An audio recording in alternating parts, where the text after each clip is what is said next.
नमस्कार, online maths class में आपका स्वागत है। हमने प्रश्नावली 2.1 कंप्लीट कर ली थी। आज हम प्रश्नावली 2.2 देखेंगे।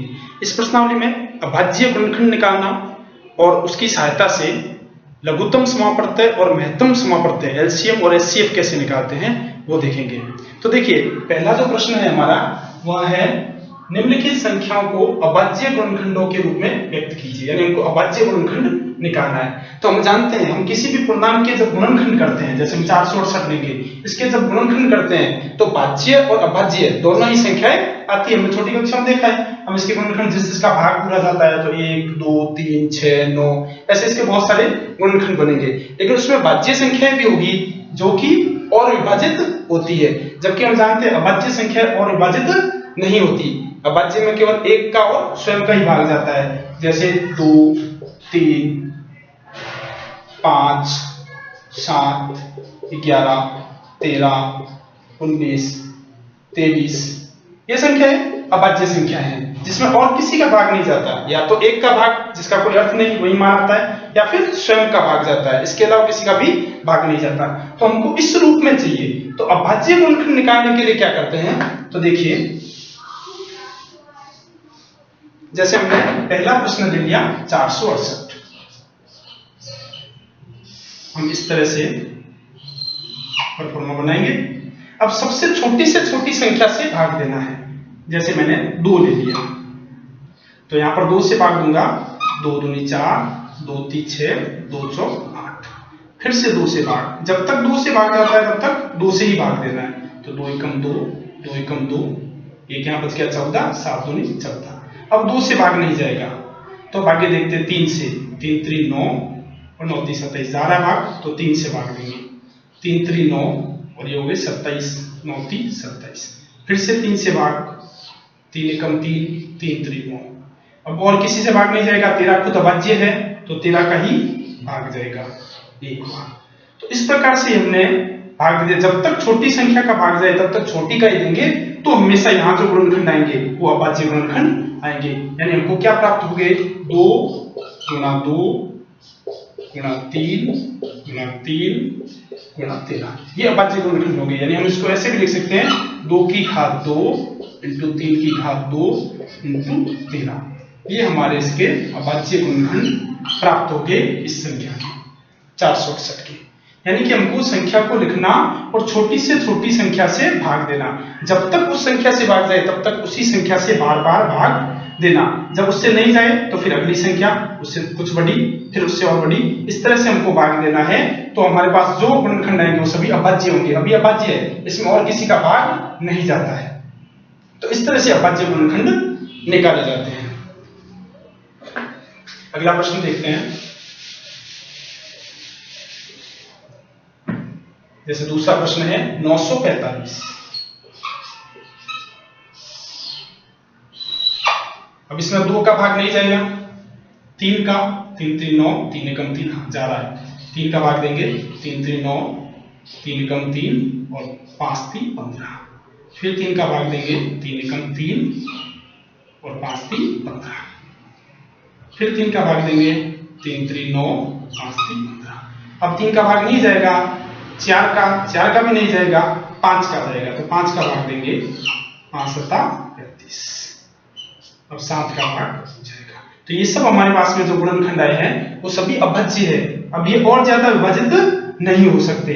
जब अंत में 1 आ जाए तो ये सभी इसके गुणनखंड कहलाएंगे। तो हमारे पास में क्या आ गए अभाज्य गुणनखंड इसके, तो 3 गुणा 3 गुणा 3 गुणा 5 गुणा 7। यानी हम इसको लिख सकते हैं 3 की घात 3 इंटू 5 इंटू 7। ये हमारे संख्या के अभाज्य गुणनखंड हो गए 945 के। यानी हमने 945 को लिखा और इसमें छोटी संख्याओं का भाग देना शुरू किया और क्रमशः ऐसे भाग देते हुए अंत में 1 आ गया। तो ये जो संख्या आई जिससे हमने भाग दिया था, ये सभी इसके अभाज्य गुणनखंड हो गई। यानी 3 की घात 3 इंटू 5 इंटू 7, इस तरह से ये हो जाएगा।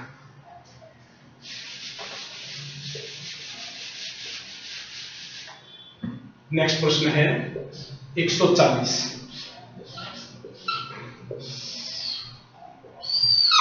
2 का भाग देंगे, 7 दूनी 14, 0 का 0।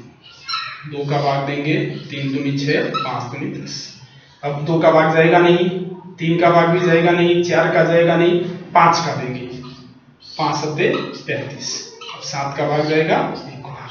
तो ये हमारे पास में इसके वाज्य गुणनखंड आ गए।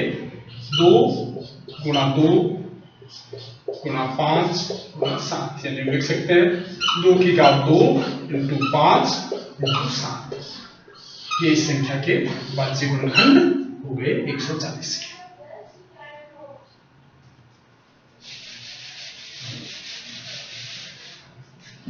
नेक्स्ट है 3825।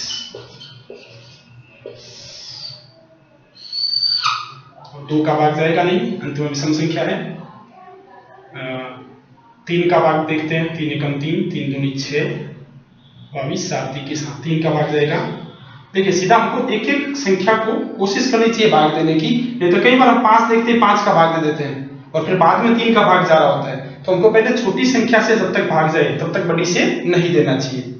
तो 3 एकम 3, 3 दूनी 6, ये हो गया 22, 7 21, 15, 5 3 15, फिर 3 से 4 3 12, 3 दूनी 6, 5 3 15। अब 3 से भाग नहीं जाएगा, अब भाग देंगे 5 से, 8 बचे 40 और ये 5 बचे 25, फिर 5 से 5 एकम 5, 5 सत्ते 35। अब 17 से भाग जाएगा क्योंकि 17 खुद अभाज्य संख्या है, किसी का भाग जाएगा नहीं, तो 17 का ही भाग देंगे। तो इस तरह से हमारे पास में अभाज्य गुणनखंड आ जाएंगे 3 गुणा 3 गुणा 5 गुणा 5 गुणा 17, यानी 3 की घात 2 इंटू 5 की घात 2 इंटू 17। ये हो गए इसके अभाज्य गुणनखंड। इस तरह से निकल जाएगा। हमको थोड़ी सी जो अभाज्य संख्या है, कुछ संख्याओं को हमको देख लेना चाहिए, थोड़ा सा दिमाग में रखना चाहिए। जैसे हमको पता है 17 आ गया, 23 आ गया, तो ये संख्या खुद अभाज्य है, तो इसमें भाग देने की कोशिश करने की जरूरत नहीं है, किसी का भाग नहीं जाएगा, इनका खुद का ही भाग जाएगा।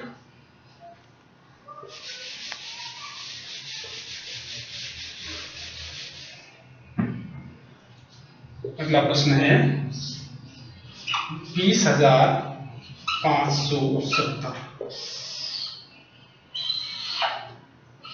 2 से भाग देंगे, 2 एकम 2, 0, 2 दूनी 4, 8 दूनी 16, 5 दूनी 10। अब 2 का भाग जाएगा नहीं, 3 की कोशिश करते हैं, 3 3 9, 4 3 12, 3 दूनी 6, 25 नहीं जाएगा, तो 5 का भाग जाएगा, 5 दूनी 10, क्या जाएगा 0, 5 बचे 25, 5 सत्ते 35, 2057। अब 5 का भाग जाएगा नहीं, 6 का भाग देखते हैं, 6 3 18, 2 25, 6 चौक 24 नहीं जाएगा, 7 का 7 दूनी 14, 65, 9 सत्ते 63, 27 नहीं जाएगा, 8 का 8 दूनी 16, ये हो गया 45 40, ये भी नहीं जाएगा, 9 का 9 दूनी 18 और ये हो गया 25, तो 9 दूनी 18, ये भी नहीं जाएगा, 10 का नहीं जाएगा, 11 से 11 का 11 95, 11 का भाग जाएगा इसमें, तो एक बार पीछे बचे 9 95, 11 8 88, पीछे बचे 7, 11 7 77, फिर 11 का भाग जाएगा, 11 के 11, 7 77, 11 77, और 17 का भाग जाएगा एक बार। यानी हमारे पास में अभाज्य गुणनखंड आ गए 2 गुणा 5 गुणा 11 गुणा 11 गुणा 17, यानी कि 2 इंटू 5 इंटू 11 की घात 2 इंटू 17, ये हो गए इसके अभाज्य गुणनखंड। इस तरह से हम किसी भी संख्या के अभाज्य गुणनखंड ज्ञात कर सकते हैं। नेक्स्ट प्रश्न है, दूसरा प्रश्न, पूर्णांकों के निम्नलिखित युग्मों का महत्तम समापवर्तक HCF और लघुत्तम समापवर्तक LCM ज्ञात कीजिए तथा सत्यापित कीजिए कि HCF इंटू LCM बराबर पूर्णांकों का गुणनफल। हमको इस प्रश्न में HCF और LCM ज्ञात करना है अभाज्य गुणनखंड विधि से। तो कैसे करते हैं देखिए, जैसे पहला प्रश्न लेते हैं 96 और 104, इनका हमको लघुत्तम समापवर्तक और महत्तम समापवर्तक ज्ञात करना है। तो वही अभाज्य गुणनखंड विधि जो अभी हमने पहले प्रश्न में की थी, तो हम अभाज्य गुणनखंड विधि से इनके अभाज्य गुणनखंड करेंगे। तो मैंने दोनों संख्याओं को लिख दिया। चलो क्या करेंगे, अभाज्य गुणनखंड 2 का भाग देंगे, 4 दूनी 8, 8 दूनी 16, 2 का भाग दिया 24 बार, 2 का भाग दिया 12 बार, 2 का भाग दिया 6 बार, 2 का भाग दिया 3 बार, 2 अब 3 का भाग जाएगा 1 बार। ये इसके अभाज्य गुणनखंड आ गए। 404 के करेंगे ऐसे ही, 2 से 2 0 2, फिर 2 से भाग देंगे 1 0 1। अब 1 0 1 खुद अभाज्य गुणनखंड है, किसी का भी भाग देंगे आप देख करके देखना, किसी का भी भाग नहीं जाएगा, यानी कि 1 0 1 का ही भाग जाएगा 1 बार। तो हमारे पास दोनों के अभाज्य गुणनखंड आ गए। 96 के जो अभाज्य गुणनखंड आए हैं वो आए हैं 2 गुणा 2 5 बार है, 2 2 इंटू 3, और जो 404 के जो आए हैं वो है 2 गुणा 2 गुणा 101, 1 2 3 4 5 3 4 5। ठीक है, तो हमने यहां तक काम जो पहले प्रश्न में किया था वही काम कर लिया हमने। 96 के और 404 के दोनों के अभाज्य गुणनखंड कर लिए और लिख लिए। अब हमको ज्ञात करना है एक तो महत्तम समापवर्तय HCF और एक लघुत्तम समापवर्तय LCM। तो HCF क्या होगा, ध्यान रखना है हमको, HCF यानी कि जो दोनों में कॉमन है वह HCF होगा। तो देखिए 1 2 दोनों में कॉमन है, दूसरा 2 दोनों में कॉमन है, तो मैंने यहाँ पे लिख दिया 2 इंटू 2। अब और कोई संख्या है क्या, यहाँ पर 2 है 3 बार और इसमें नहीं है, 3 इसमें नहीं है, 101 इसमें है उसमें नहीं है, यानी कि दोनों में नहीं है, समान नहीं है, कॉमन नहीं है, जो कॉमन है वही HCF में लेना है। तो सिर्फ 2 इंटू 2 ही कॉमन है, यानी कि HCF हो गया इसका 4, महत्तम समापवर्तय इसका हो गया 4। अब हमको लघुत्तम समापवर्तय यानी LCM निकालना है। तो LCM क्या होगा, LCM जो दोनों में है, अधिकतम संख्या किसी में भी है उसको लेना है। जैसे देखिए 2 5 बार है इसमें, तो 2 को 5 बार लिखेंगे, 1 2 3 4 5, 2 को 5 बार ले लिया। अब ये 2 इसी में आ गए, 3 है वहां पर 1 बार, तो ये 3 को भी इसमें नहीं है तब भी लिख देंगे। और कोई है क्या गुणनखंड, 2 आगे 3 आगे, और कोई अभाज्य गुणनखंड बचा 101, 101 भी ले लेंगे।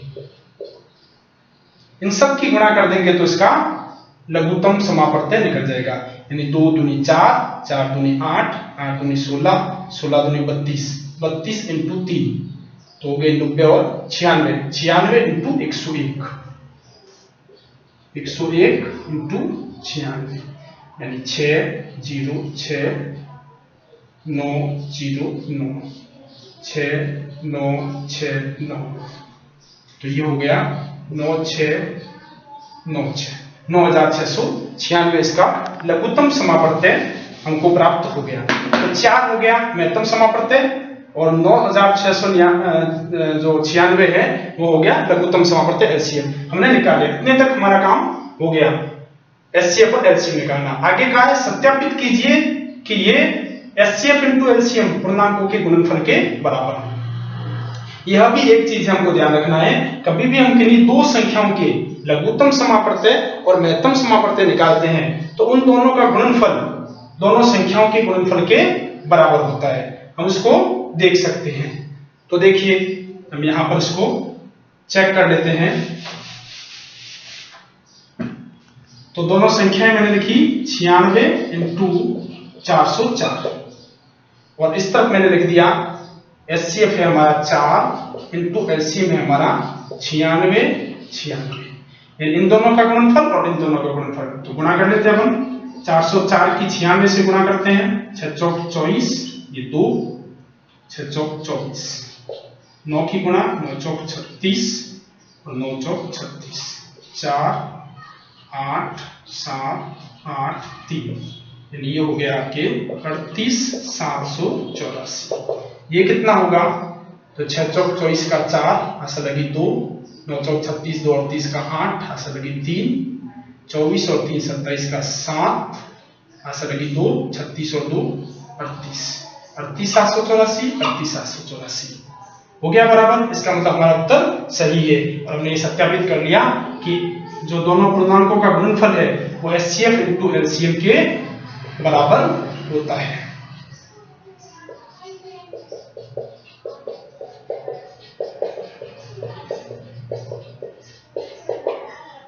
ठीक है, ये बात हमको समझ में आ गई होगी, ये अंत में सत्यापित करने का हमने काम कर लिया। अब एक और बात बचती है, किसी किसी को ये समस्या हो रही होगी कि HCF तो ठीक है, जो दोनों में कॉमन है वो लिख लिया, LCM कैसे करें?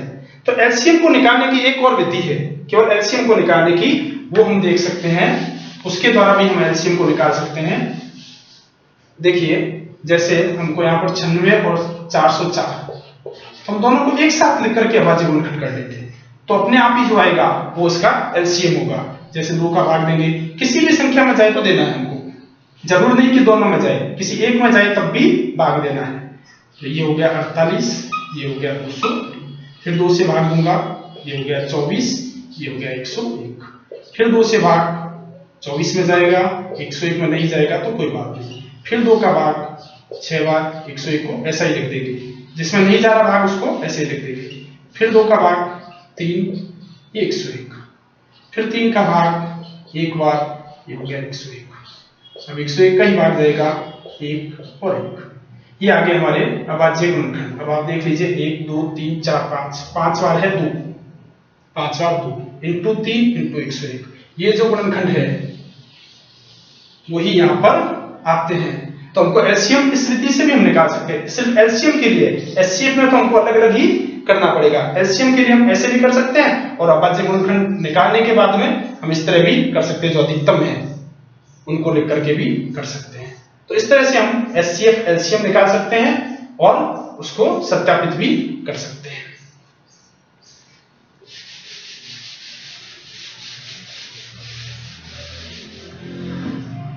नेक्स्ट प्रश्न देखते हैं, 336 और 554। तो मैं यहाँ पर 336 के अभाज्य गुणनखंड करता हूं और यहाँ पर 54 के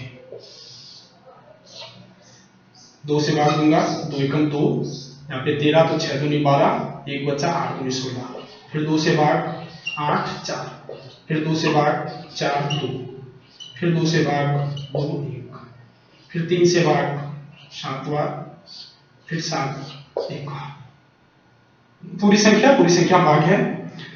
यहाँ पर भी 2 से भाग देंगे 27 बार, अब 2 से नहीं जाएगा 3 से देंगे 9 बार, फिर 3 से देंगे 3 बार, फिर 3 से देंगे 1 बार। तो ये हमारे पास में दोनों के अभाज्य गुणनखंड आ गए। यदि हमको LCM विधि से, जो अभी मैंने बताई थी पिछले प्रश्न में, वैसे करना हो तो हम साथ में भी कर सकते हैं।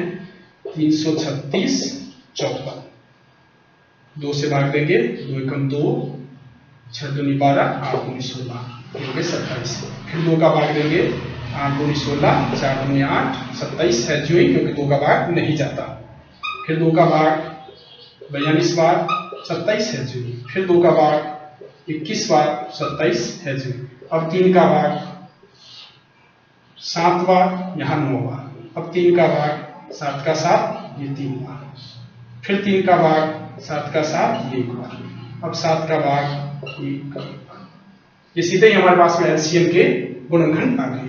अब लिखते हैं 336 के अभाज्य गुणनखंड, 1 2 3 4, 4 बार 2 है, 2 2 2 2 2, 4 बार 2 गए, 1 बार 3 और 1 बार 7, इंटू 3 इंटू 7। अब लिखते हैं 54 के गुणनखंड,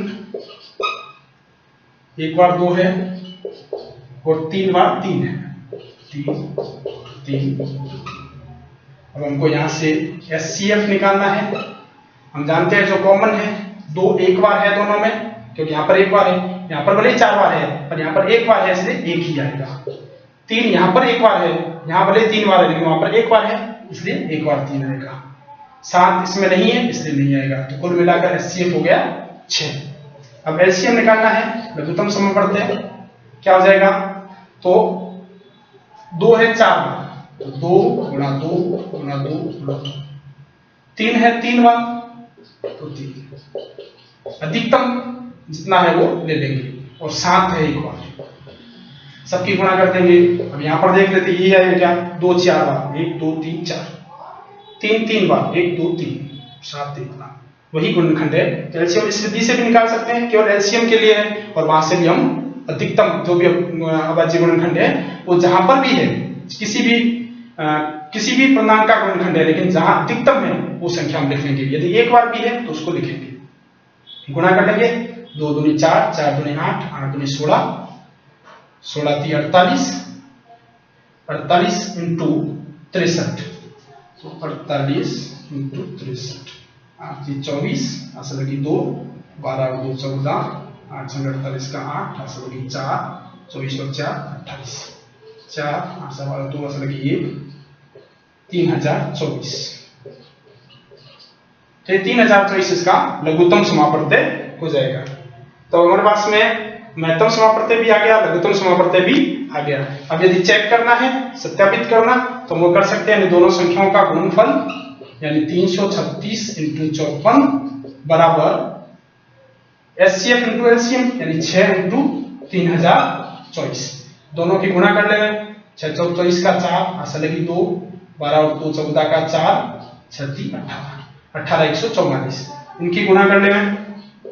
336 × 54, 24 का 4, आशा लगी 2, 4 × 12 2 14 का 4, आशा लगी 1, 4 × 12 1 13, 5 × 30, आशा लगी 3, 15 3 18, 15 1 16, 4 4 11 का 1, 8 1 18 144,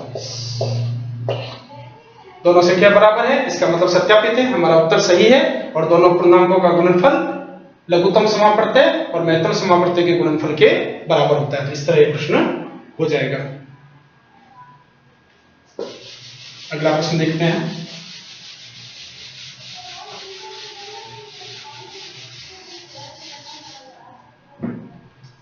तीसरा प्रश्न है इसका, 90 और 144 के अभाज्य गुणनखंड करने हैं। तो मैंने 90 के और यहाँ पर 144 के अभाज्य गुणनखंड कर लेंगे। 2 का भाग देंगे 45 बार, और 2 का भाग नहीं जाएगा, 3 का देंगे 15 बार, फिर से 3 का भाग देंगे 5 बार, 5 का भाग देंगे 1 बार।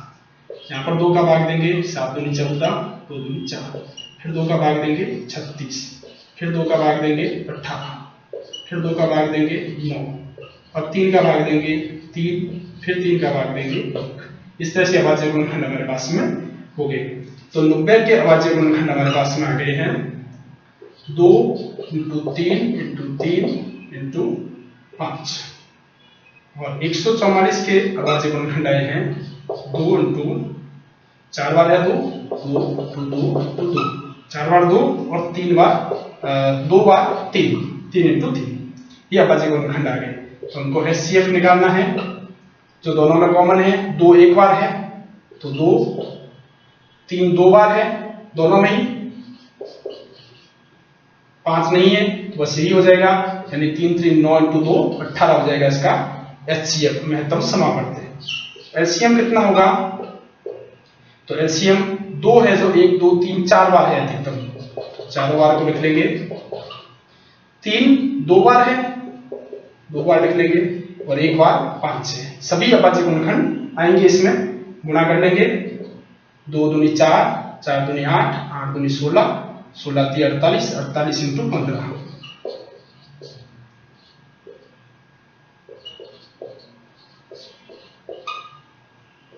720।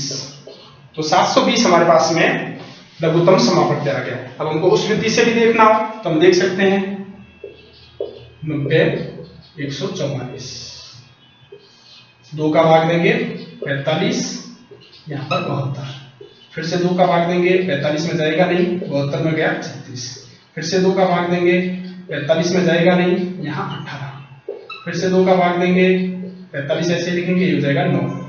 अब 3 का भाग देंगे 15 3, फिर से 3 का भाग 5 1, और 5 का भाग 1 1, तो 2 × 2 × 2 × 2 यानी 2 4 बार आगे, 3 2 बार और 1 5, वही गुणनखंड आ जाएंगे हमारे पास में जो इस तरह से आए हैं। तो हम किसी भी विधि से कर सकते हैं, केवल एलसीएम के लिए ही है, ये हमको ध्यान रखना है, एचसीएफ के लिए नहीं करना है। एचसीएफ में यही अलग अलग करके हमको कॉमन निकालना है।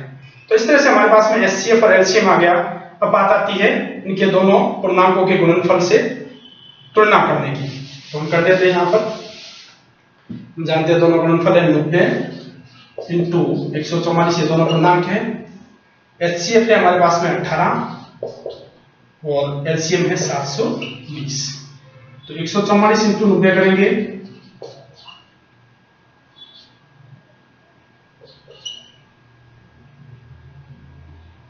1200 चलो, और ये 12,960। 720 और 18 की गुणा करेंगे,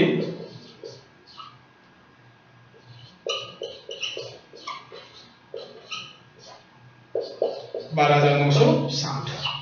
तो ये दोनों बराबर, यानी कि हमारी प्रक्रिया ठीक है, हमारा HCF और LCM ठीक है, और HCF और LCM का जो गुणनफल है वो दोनों पूर्णांकों के गुणनफल के बराबर होता है।